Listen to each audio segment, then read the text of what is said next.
प्रिय दशम श्रेणी पिलामाने आज आमे आम मंगले होइले उषा चैप्टर अभ्यास प्रश्नपत्र करवा। एक नंबर आमको कौन देइछि बिकज राजीव दृश्या निम्नोक्त केउ अर्थ को बुझाउछि पिलामाने बिकज राजीव राजीव दृश्या तो प्रस्फुटित पद्मफूल सदृश आखि जहार हैला ऑप्शन कटा होछि करेक्ट आंसर। 2 नंबर देखिबा कौन देइछि अरुण कषाय बासर अर्थ स्वरूप केउ उक्ति ठीक यार कौन अरुण रंगर कषाय वस्त्र बुझेला एटा गटा एटा ख गटा होछि हमर करेक्ट आंसर। 3 नंबर देला उषा को प्रशंसा करी सती सीता केउ वाक्यटी कहिसंती कौन कहिसंती तुमे तिमिर विध्वंसी। 4 नंबर सीतांकर अन्यतम वैदेही हेबार कारण कौन कौन भाई हेले विदेहर कन्या। 5 नंबर प्रश्न निम्नलिखित पदगुड़िक मध्यरु केउटी रूपक कर्मधारय समास नुहे चिन्ह कोटा नुहे पिला माने सेला बीणा झंकार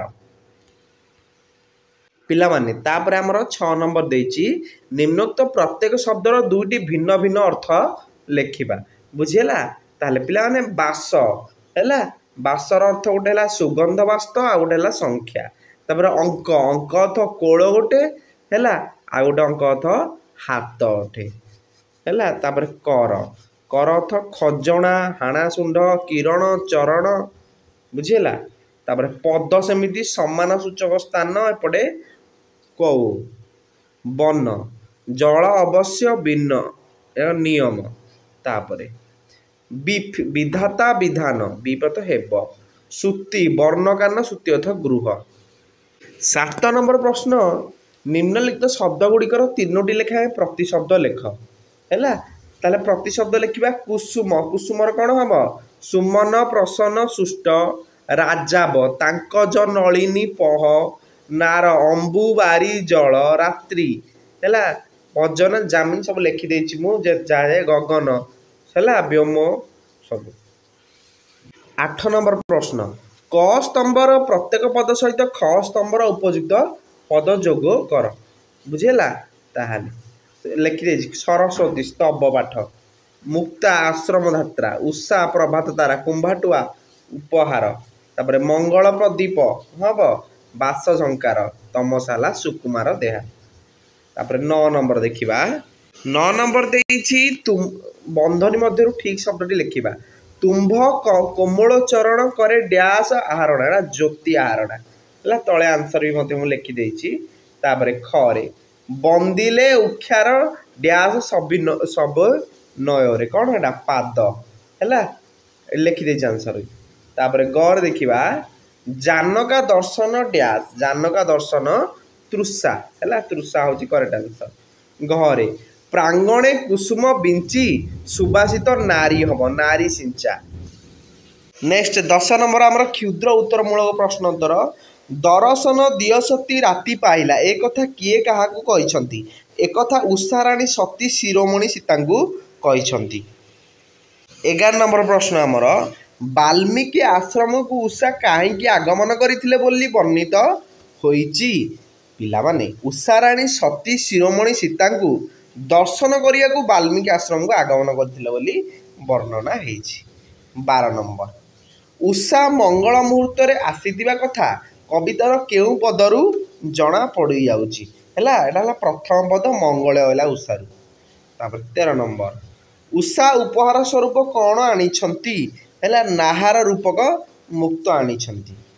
14 नंबर आमु देला उषांक कर बोली कवि काहाकू कल्पना करिछंती कौलिया पत्र को कल्पना करिछंती। 15 नंबर प्रश्न पिला माने उषा केउ स्थान रही सीता को डाकिले हैला अवस्थान को सती सीता अवस्थान करुथिया कुटीर सम्मुखस्थ प्रांगण रे रही। 16 नंबर कलकंठ कंठरे किए कहिला हैला कोइले कृषरे कहिला। तापर 17 नंबर उषा की प्रकार वस्त्र पिंधिछंती लाल रंगर वस्त्र पाट वस्त्र पिंधिछंती।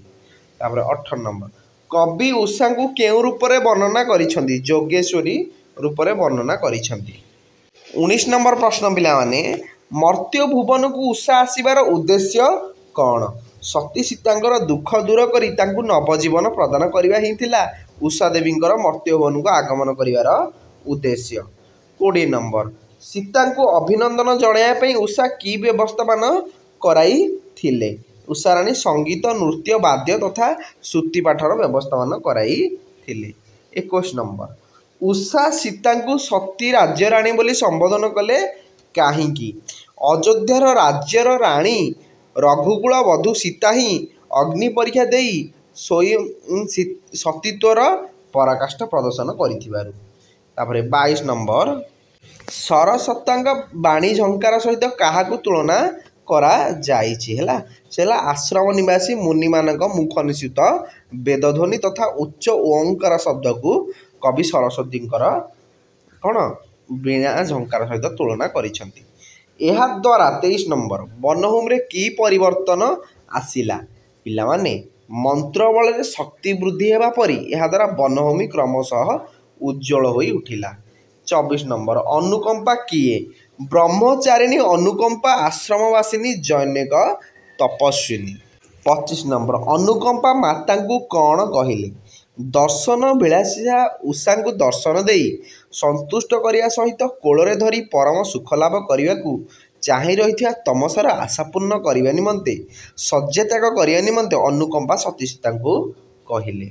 26 ନମ୍ବର ସୀତାଙ୍କ ହୃଦୟରେ ପ୍ରତିବିମ୍ବିତ ବୀର ରାମମୂର୍ତ୍ତିକୁ କବି କାହାପରି ବୋଲି କହିଛନ୍ତି?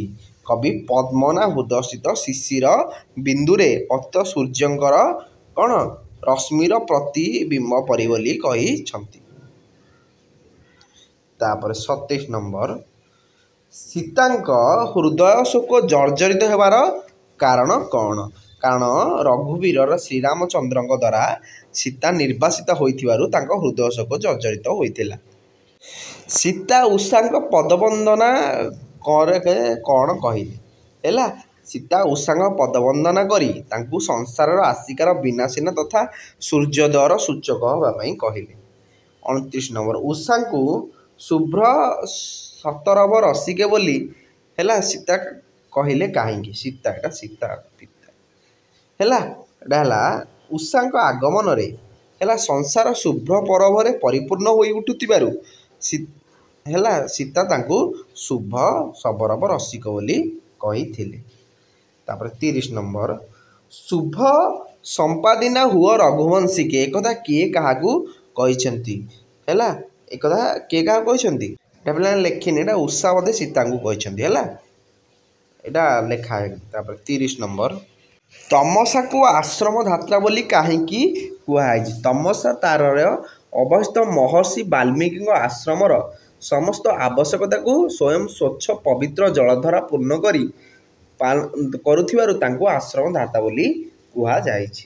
37 ନମ୍ବର ତମସା ନଦୀ କି ଆୟୋଜନ କରି ସତୀ ସୀତାଙ୍କର ଆଗମନକୁ ଅପେକ୍ଷା କରିଥିଲେ? ସେ ହେଲେ ତାଙ୍କ ପ୍ରାଙ୍ଗଣରେ କୁସୁମ ବିଞ୍ଚି ସୁବାସୁତା ଜଳ ସଞ୍ଚନ କରି ପ୍ରଭାତୀ ତାରାକୁ ମଙ୍ଗଳପ୍ରଦପକ ରୂପେ ପ୍ରଜ୍ୱଳନ କରି ସୀତାଙ୍କର ଆଗମନକୁ ଅପେକ୍ଷା କରିଥିଲେ। ତାପରେ 33 ନମ୍ବର ତମସା ନଦୀ ସୀତାଙ୍କୁ କିପରି ସ୍ୱାଗତ ଜଣାଇଲେ? ଏବେ ପଢ଼ିଲେ ହେଲା ତରଙ୍ଗ ରୂପକ କରକୁ ପ୍ରସାରିତ କରି ସୀତାଙ୍କୁ କୋଳରେ ଧରି ସ୍ନେହାଲିଙ୍ଗନ ପୂର୍ବକ ସ୍ୱାଗତ ଜଣାଇଥିଲେ।